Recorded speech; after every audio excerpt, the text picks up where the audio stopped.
India had the distinction of being the world's largest economy in the beginning of the Christian era, as it accounted for about 32.9% share of world GDP and about 17% the goods produced in India had long been exported to far-off destinations across the world. Therefore, the concept of globalization is hardly new to India. India currently accounts for 1.2% of world trade as of 2006 according to the World Trade Organization. Until the liberalisation of 1991, India was largely and intentionally isolated from the world markets, to protect its fledgling economy and to achieve self-reliance. Foreign trade was subject to import tariffs, export taxes and quantitative restrictions, while foreign direct investment was restricted by upper limit equity participation, restrictions on technology transfer, export obligations and government approvals. These approvals were needed for nearly 60% of new FDI in the industrial sector. The restrictions ensured that FDI averaged only around $200 million annually between 1985 and 1991. A large percentage of the capital flows consisted of foreign aid, commercial borrowing and deposits of non-resident Indians. India's exports were stagnant for the first 15 years after independence, due to the predominance of tea, jute and cotton manufactures, demand for which was generally inelastic. Imports in the same period consisted predominantly of machinery, equipment and raw materials, due to nascent industrialization. Since liberalisation, the value of India's international trade has become more broad-based and has risen to 63.0801 billion in 2003 €04 from 12.50 billion in 1950 €51. India's major trading partners are China, the US, the UAE, the UK, Japan and the EU. The exports during April 2007 were $12.31 billion up by 16% and import was $17.68 billion with an increase of 18.06% over the previous year.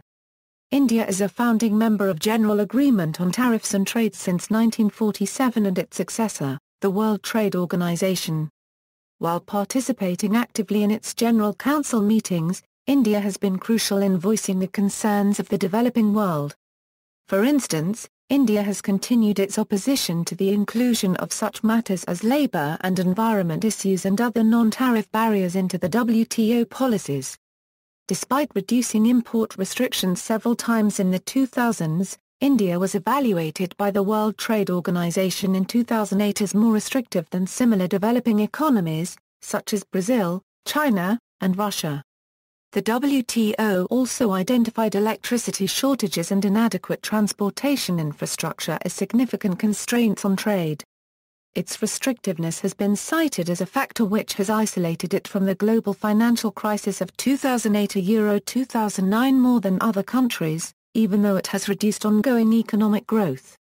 Payments. Since independence, India's balance of payments on its current account has been negative. Since liberalisation in the 1990s, India's exports have been consistently rising, covering 80.3% of its imports in 2002 €03, up from 66.2% in 1990 €91.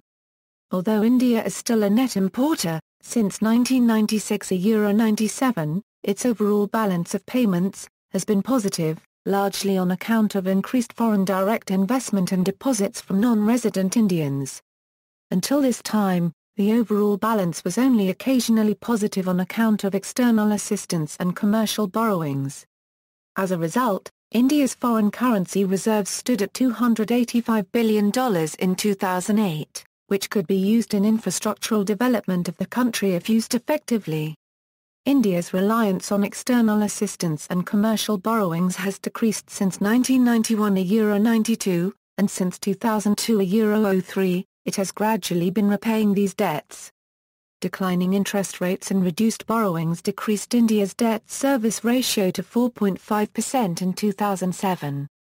In India, external commercial borrowings are being permitted by the government for providing an additional source of funds to Indian corporates. The Ministry of Finance monitors and regulates these borrowings through ECB policy guidelines. Investment.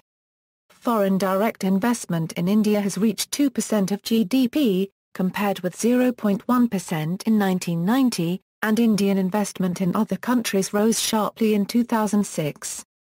As the third largest economy in the world in PPP terms, India is a preferred destination for foreign direct investments.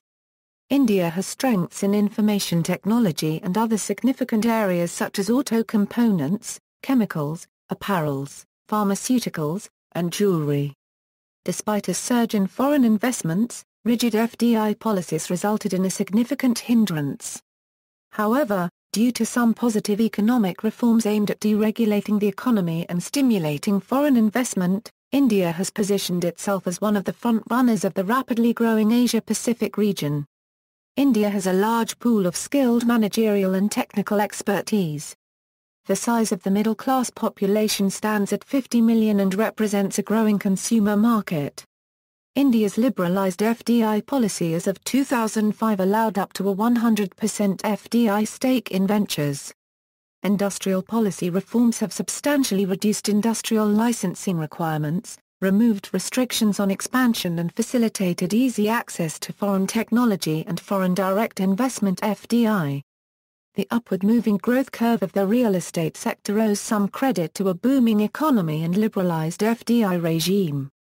In March 2005, the government amended the rules to allow 100% FDI in the construction business. This automatic route has been permitted in townships, housing, built-up infrastructure and construction development projects including housing, commercial premises, hotels, resorts, hospitals, educational institutions, recreational facilities, and city and regional level infrastructure. A number of changes were approved on the FDI policy to remove the caps in most sectors. Fields which require relaxation in FDI restrictions include civil aviation, construction development, industrial parks, petroleum and natural gas, commodity exchanges, credit information services and mining. But this still leaves an unfinished agenda of permitting greater foreign investment in politically sensitive areas such as insurance and retailing. FDI inflows into India reached a record $19.5 billion in fiscal year 2006 July, according to the Government Secretariat for Industrial Assistance. This was more than double the total of $7.8 billion in the previous fiscal year. The FDI inflow for 2007-08 has been reported as $24 billion and for 2008-09, it is expected to be above $35 billion. A critical factor in determining India's continued economic growth and realizing the potential to be an economic superpower is going to depend on how the government can create incentives for FDI flow across a large number of sectors in India. In September 2012 the government approved 51% FDI in multi-brand retails despite a lot of pressure from coalition parties. Remittances. Remittances to India are money transfers from Indian workers employed outside the country to friends or relatives in India. India is the world's leading receiver of remittances, claiming more than 12% of the world's remittances in 2007. Remittances to India account for approximately 3% of the country's GDP. Since 1991, India has experienced sharp remittance growth. In 1991 Indian remittances totaled $2.1 billion. In 2006, they were estimated at between $22 billion and $25.7 billion. In 2006, remittances from Indian migrants overseas made up $27 billion or about 3% of India's GDP. References